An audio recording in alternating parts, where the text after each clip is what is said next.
Ladies and gentlemen, welcome back. We're going to head over into game number 3 between ItsGosu and Quantic. It's going to be DDE versus AGH. AGH just won his match against Vibe. Vibe won against Inca.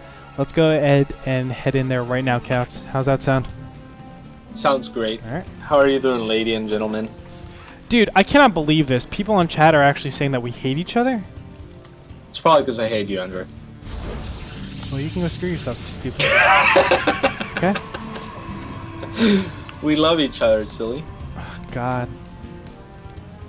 One of these days, though, I mean, you actually have to call when we go karaokeing together. Yeah, we gotta do that. We've been trying to, like every other ML game. I know. But you know how it works out. We're all freaking busy and yada yada yada. Yada yada yada. Do you know what that's from? Oh wow! What's up? You don't see it? Gas before Rex? Yeah. Yeah, that is quite fast. I mean, it's pretty common in TVZ. I don't know about TVP though. No, it's not coming at all. Oh. So what do you think is his plan here? Factory tech, of course. But I don't know what he's going to do with the factory tech. DDE plays a weird brand of StarCraft. For sure. I mean, he doesn't play super standard, but like, he just likes aggression. He doesn't like to like sit back and macro. I know for sure. Yeah. I almost want to say he has like an ADD type of style, right? Like where he has to be doing something, he has to be controlling something, he has to be doing something that's micro intense. Do you think that's why he named himself DDE? No. He has a really silly explanation for why his name is DDE. What is that? It's his brother's account, and his brother didn't know what to type in, so he just mashed on the keyboard, and it came out DDE. He mashed on the keyboard? Yeah. How do you mash on the keyboard and the same letter presses itself twice? That's BS. Is it not? Yeah. Well, it could have been like two fingers just mashing at the same area. It's like DDE. It was probably supposed to be like DDD or something, or EEE, and he messed up. I don't know. That's silly. Whatever. It's probably his name. But who knows. Anyway, DDE is going to get in here and scout. Apparently he didn't read the chat that said this is only cross position. DDE, normally a good listener. No. But double gas coming out from AGH, and we do have a proxy in the bottom middle position. This might be a starport. Target. Yep, last time we saw this it was nothing, and there's a Stargate. When did we see this? We saw this before. Today? I wish I knew. Like at the start of the day. Honestly, I have no clue. There's a pylon there. Maybe not in the same map. Oh well. But yeah, we're gonna have... I'm guessing this favors a Brodas player, right? But I mean, at the same time, he's not gonna have an observer thing. Well, he's gonna have the starport out, which is going to be enough, in my opinion. Having the starport, as long as he gets a Viking out, and trust me, he'll be able to react to the Stargate. He's going for Cloak Banshee. As soon as the Banshee finishes, he'll be able to get a Viking out of it, and he'll be absolutely fine. Command Center should be gearing up directly after this. I know DDE is a player that has said before. This is actually not good for DDE, Andre, actually. Just go... No. DDE has said to me before, just go 1-1-1 the whole game. Okay. But like you do it off of multiple bases. So 3 base and you just go like 5-5-5. Easy. Right. Makes sense. Not exactly 5-5-5, but you get a lot of Marines, a lot of T-Chunks, a lot of Banshees. Right. Yeah, that's a pretty good idea, but I'm saying this might be really troublesome for DDE here because he is actually not getting cloaked, so he's not going to be able to explode the fact that AGH doesn't have a roll because of the starport. Yes, this but Banshee will be easily picked off. It will be easily picked off, but it's a pretty big map. As you can see, a Viking is actually underway. Another bunker is coming up, and it's because, look at this, there's an SCV scout inside of AGH's base. So DDE knows exactly what he's up against. You can see the Void Ray is coming over base. here. I don't know how he knew about the Void Ray. Well, I'll explain to it after the action actually stops. The SCVs are actually being picked off. Viking is finally out. Okay. and he's looking okay. So the basic premise of it is that he saw exactly what his opponent is doing, sees 3 gateways. He says to himself, it could be, you know, one of 2 main options, Dark Templars or Void Rays, because units aren't really being pushed forward. And he has to defend against all of those, right? Like, what about 6 gate? I mean, we saw it can't be 6 gate with twice. 1 base. Can't be 6 gate with 1 base. No, but AGH did 3 gate, expand 6 gate, 2 games against Terran before today, didn't Sure. he? But his SEV is seeing everything. He sees no expansion, right? And he just sees 3 gate. It could be 3 gate Dark Templar, 3 gate Void Ray, 3 gate just 3 gate expand, something like that, or 3 gate. Did I say 3 gate Dark Templar? Yeah. But he has to defend against all 3 of them, and he did a build that mostly defends against all of it. The Dark Templars are the only one that really hurts him, but what he'll do is, just because he has double command center production, he can just scan easily and then get a Raven out, and all of a sudden he has a lot of control, and he's even going to get a Raven right now. So overall, this is like a pseudo 1-1-1. And look at that, he's just going to switch off. And DDE loves this type of style TVP. I'm not a huge fan of it, but I know it's very particular. If you have one bad engagement with Terran, you're basically dead. You have to always make sure that you're on top of your units, and that you don't get caught out, especially with massing up siege tanks. Although I'm not sure exactly if he's going to keep massing siege tanks all game long, but that's definitely been his style in the past. For sure, he's a little bit supply blocked right now, and behind his supply too, which is a little bit interesting because he handled that really well. Yeah.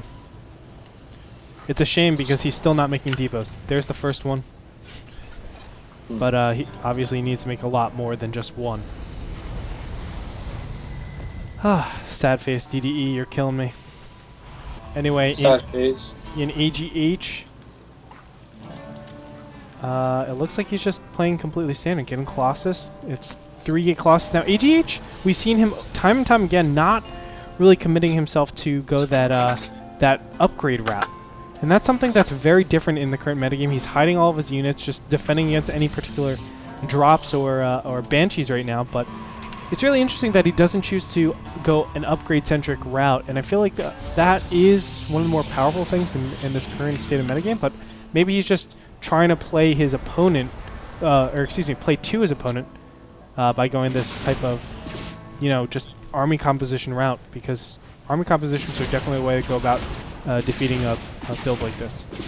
Yeah, it might be that, or it might be the exact opposite. Maybe favoring having a ton of units is something that Terrans are not used to, because Terrans are used to the Protoss spending some monies in those upgrades. But then again, they're not really that expensive. I mean, I don't really understand, but I mean, there has to be a timing or something like that. He likes to, wow, making 2 Stargates. Oh God. What is this? DDE, so unfortunate for him. He actually made the siege tank, and it pops out and actually blocks him from going to the front. And he's supply capped himself multiple times now, and every single time he makes supply depot, he keeps supply capping himself. There he goes, finally relieves himself. But look at this, 2 Stargates actually being produced. Wow. What do you think this could be? I'm assuming it's going to be Phoenixes at this point. There is a big scan. Is he actually seeing this?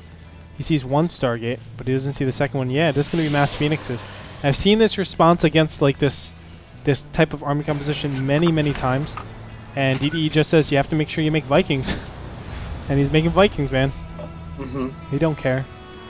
Yep, double Phoenix though. I'm sure he wasn't expecting. Yeah, I'm sure he was not. But 3rd base is going to be taken. This is just a very passive game in this early game stage.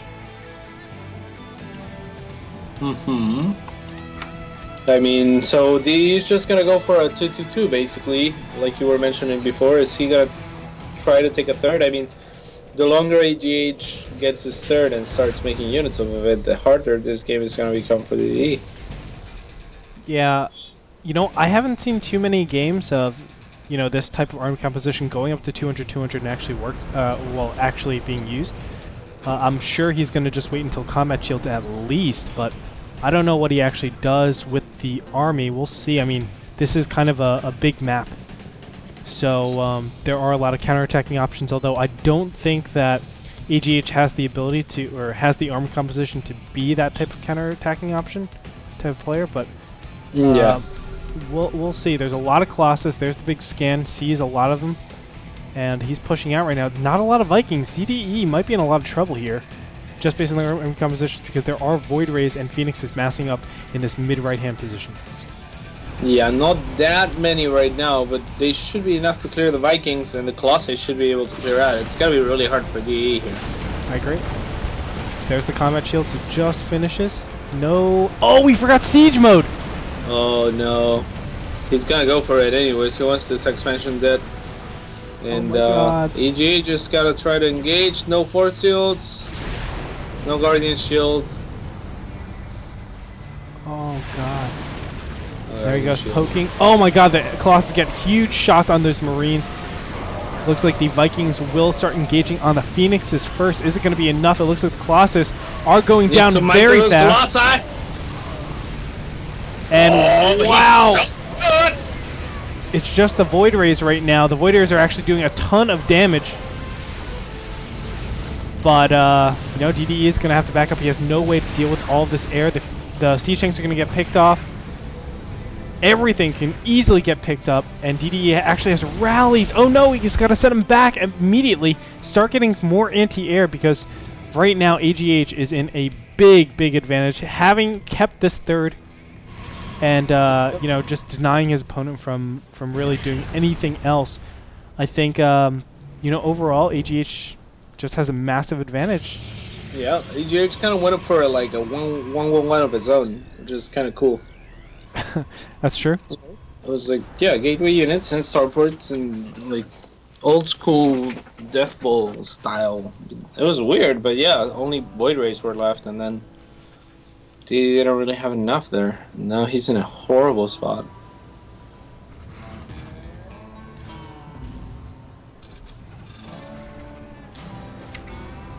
So, yeah, just very, very static. Is better than DDE right now? Excuse me? Who do you think is better, Ostoji or DDE right now? They're just different. It's like comparing you and Druby, man. You're just different players. Okay. You know what I'm saying? I know what you're saying, and it's like, what's better, rock or paper? Well, I think Huangsing is better. Do you think? Yeah, I mean, Huangsing's been looking freaking awesome lately. Yeah, he's been getting off because I've been making fun of him. He's been getting off. Well, it's not because of me, but he's been, you know, playing really, really macroeconomic or macro based lately, and it's just been working out for him so much better. Yeah, he's been taking more than 2 aces. It was quite impressive. We played against Huangsing, I think the last qualifier. I think Huangsing destroyed us. Yep. Yep. And it looks like this third is going to be denied. DDE in a terrible position right now. GG comes out, and AGH is going to take that game. So, again, going a very, very army composition centric type of build. You know, it's so cool to actually see this being still viable. We saw this happen mainly most of Protoss versus Terran up until maybe a couple months ago, when it's gone more, you know, when Blizzard patched, made the upgrades cheaper, and then all of a sudden you saw a huge switch into mass upgrades. But, you know, again, we see this PvT being reverted back to its old styles, Colossus and Phoenix type of army compositions, and then just going from there. Obviously, the Void Rays helped out so much in that last game, and really took it home. And then he switched again to a charge lot type of army composition. So I like AGH's style, man. He's got the moves. He's got the moves like Jagger? He's got the moves like Jagger. Yeah. You know what I'm saying. But, anyway, we're going to go into our next match in a little bit. CatZ, do you have anything else to say about that match? Yeah, well, not really all that much. guess AGH really reacted really well to what DD was doing. It came down to that. Yeah, that's basically how it goes down to. So we're gonna go to our next match. It's gonna be Ostoji versus AGH. Are we gonna go into a commercial, or let's just do it? We're gonna go into a commercial while they get ready, and we'll be back. Stay tuned.